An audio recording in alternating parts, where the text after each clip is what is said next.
लाख रुपया ऐसा कुछ बता। आओ और झटली के बड़ो ले आ रहे, हम तो फ्री में बता रही था। 30 लाख के चैलेंज में फंस गए बागेश्वर बाबा। आर्या पार के इस चैलेंज में जब बागेश्वर बाबा को सामने लाया गया तो उन्होंने कुछ ऐसा किया जिसे सुनकर आपके रोंगटे खड़े हो जाएंगे। आसाराम बाबू से लेकर निर्मल बाबा तक हमारे देश ने एक से बढ़कर एक साधु बाबाओं को देखा है, लेकिन इस वक्त हर जुबान पर सिर्फ एक ही नाम है और वो है बागेश्वर बाबा का, यानी कि धीरेन्द्र कृष्ण शास्त्री का। एक ऐसा 26 साल का नौजवान जो देखने में किसी फिल्मी हीरो की तरह लगता है, लेकिन उनके कारनामे और बोलने का अंदाज बड़े बड़ों को चक्का में डाल देता है। पर फिलहाल तो दोस्तों बागेश्वर बाबा खुद चक्कर खा रहे हैं और पुलिस इनके पीछे पड़ी है। तो क्या है पूरा मामला और क्यों बागेश्वर बाबा चर्चाओं का विषय बने हुए हैं, आइए जानते हैं। दोस्तों ये बात तो जगजाहिर है कि बागेश्वर बाबा जो लोगों के मन की बात जानकर उनकी समस्याओं का हल कर देते हैं और उसे पर्चे में लिख देते हैं, इसके चलते वो काफी ज्यादा ट्रेंड पर चल रहे हैं। इनकी वीडियोस हर रोज वायरल होती है और लोग इन्हें सुनना देखना पसंद करते हैं।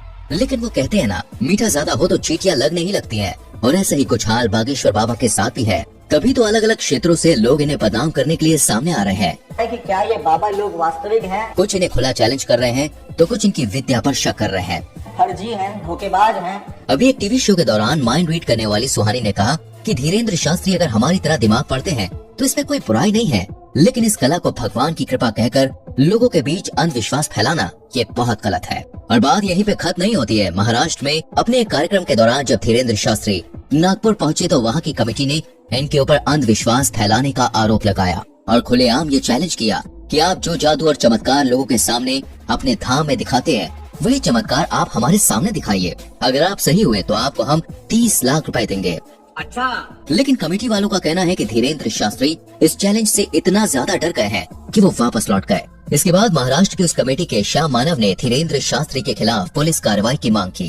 धीरेन्द्र कृष्ण महाराज कंप्लेंट दी थी एसीपी नागपुर के, और कहा कि पुलिस अगर कार्रवाई नहीं करेगी तो वो लोग आंदोलन करेंगे, क्योंकि महाराष्ट्र के कानून में अंधविश्वास फैलाना बहुत ही बड़ा जुर्म माना जाता है, जिसके तहत धीरेन्द्र शास्त्री को गिरफ्तार किया जाना चाहिए। धीरे धीरे महाराष्ट्र के नागपुर से निकली ये बात पूरे भारत में फैल गई, जिसके बारे में कई सारे लोग धीरेन्द्र शास्त्री से सवाल जवाब करने लगे, जिसके जवाब में बागेश्वर धाम सरकार ने कहा है हम बीच में कथा छोड़कर भागे, ये बोलना बंद कर दें। हमारी कथा 7 दिन तक की ही थी कि डेट घोषित कर दी थी कि हम केवल 7 दिन की कथा करेंगे। लेकिन लोग विश्वास क्यों करेंगे? भारत में साधु महात्माओं की इज्जत का ऐसा फालूदा हुआ है कि चाहकर भी धीरेन्द्र शास्त्री पर विश्वास नहीं कर पा रहा था कोई।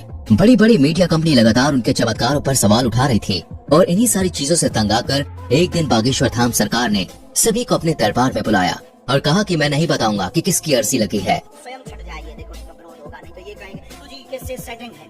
आप लोग खुद अपने लोगों को खड़ा करिएगा और मैं उनकी परेशानियां और उनके मन की बात पहले से ही कागज पर लिख दूंगा। आप जिसको बहन जी लेकर आएंगे उसी का पर्चा ये निकलेगा। और जब ये चीज हुई तो हर कोई देखता रह गया। आपने अपनी समस्या बताई थी क्या?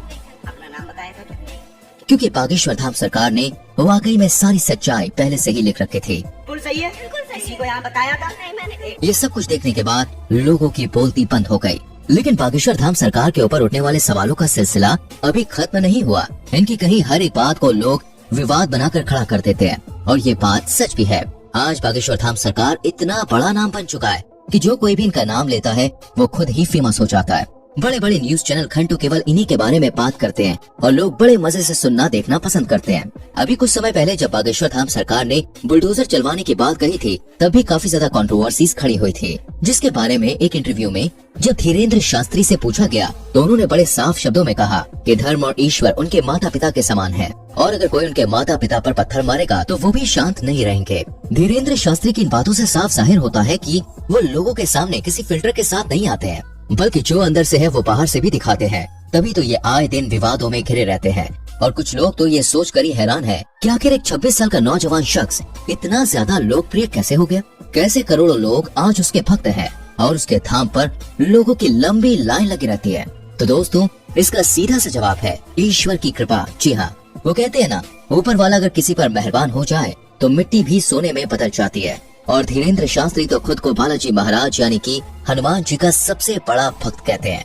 मध्य प्रदेश के छोटे से गांव में जन्म लेने वाले धीरेन्द्र शास्त्री के दादाजी भी पूजा पाठ का काम करते थे और बागेश्वर धाम लगाते थे, लेकिन इनके दादाजी उतनी प्रसिद्धि प्राप्त नहीं कर पाए जितनी आज धीरेन्द्र शास्त्री ने कर रखी है। इनके पास कुछ ऐसी शक्तियां हैं जिनकी मदद से आज ये सामने मौजूद व्यक्ति के बिना बताए ही उनकी परेशानियों को समझ जाते हैं और उसे पर्चे में लिख देते हैं।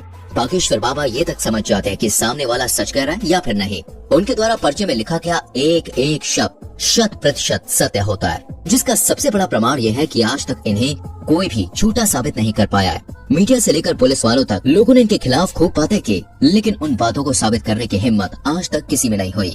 असल में होता यह है कि जिस किसी भी शख्स की अर्जी को बालाजी सरकार स्वीकार कर लेते हैं, उस व्यक्ति को या तो उसके परिवार के किसी भी व्यक्ति को लगातार 2-3 सपने में बंदर नजर आते हैं। और ये कोई कहीं सुनी बात नहीं है दोस्तों, बल्कि जितने भी लोग अर्जी लगाने आते हैं उन्होंने खुद इस बात को स्वीकार किया है। लेकिन अब मीडिया वाले कहाँ लोग के भाई बात मानेंगे, उन्हें तो हर चीज का सबूत चाहिए होता है। इसलिए कई सारे मीडिया हाउस वाले बागेश्वर बाबा के दरबार में भक्त बनकर भीड़ में इकट्ठा हो जाते हैं, ताकि देख सकें कि धाम के अंदर असल में होता क्या है। लेकिन चमत्कार देखिए, जब जब मीडिया वाले दरबार में आए तब बाबा उन्हें पहचान लेते हैं और उनके पोल सभी के सामने खोल कर रख देते हैं। ये सब कुछ देखने के बाद मीडिया वाले भी बाबा के सामने घुटने टेक देते हैं और चुपचाप वहाँ से 9 2 11 हो जाते हैं। ये चीज 1 2 नहीं बल्कि सैकड़ों बार बागेश्वर धाम सरकार के दरबार में हो चुकी है। बागेश्वर धाम एकमात्र ऐसा धाम है जिसने साइंस और टेक्नोलॉजी के भी होश उड़ा कर रख दिए हैं, और लोग अभी भी सोचने पर मजबूर हैं कि आखिर ये सब कैसे हो सकता है। क्योंकि अगर धीरेन्द्र शास्त्री से पूछा जाए तो वो साफ कहते हैं कि ये सब कुछ उनके दादाजी और हनुमान जी की कृपा की बदौलत है। ईश्वर उन्हें शक्तियाँ देते हैं जिससे वो लोग के मन की बात को समझ जाते हैं और उन्हें दूर कर पाते हैं। और ये सब कुछ अचानक से नहीं हुआ, बल्कि दोस्तों इन शक्तियों को प्राप्त करने के लिए धीरेन्द्र शास्त्री ने सालों तक हनुमान जी की तपस्या करी। 12 साल की उम्र से ही धीरेन्द्र शास्त्री बालाजी के ध्यान में लग गए और उनकी सेवा करने लगे, जबकि पूजा पाठ के कामों में वो बचपन से ही लगे रहते थे।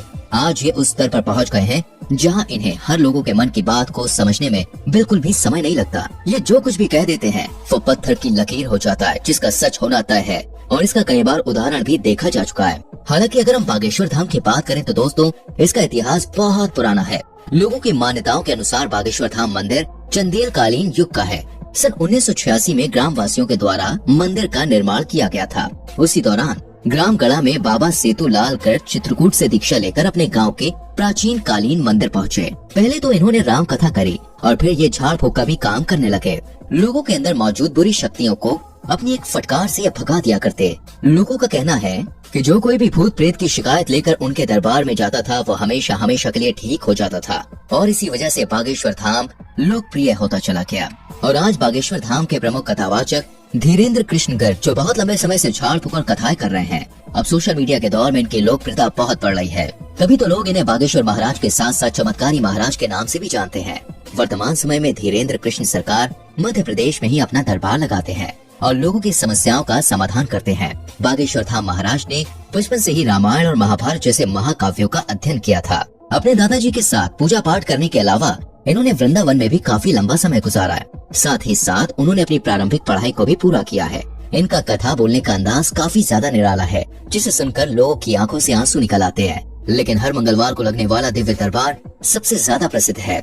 बाकी आपका इनके बारे में क्या विचार है, कमेंट में हमें जरूर बताएं। इस तरह की वीडियोस लगातार देखते रहने के लिए चैनल को सब्सक्राइब करके बेल आइकॉन प्रेस करें, जिससे आने वाली वीडियोस आपसे मिस ना हो। मिलते हैं अगली वीडियो में, अपना ख्याल रखें।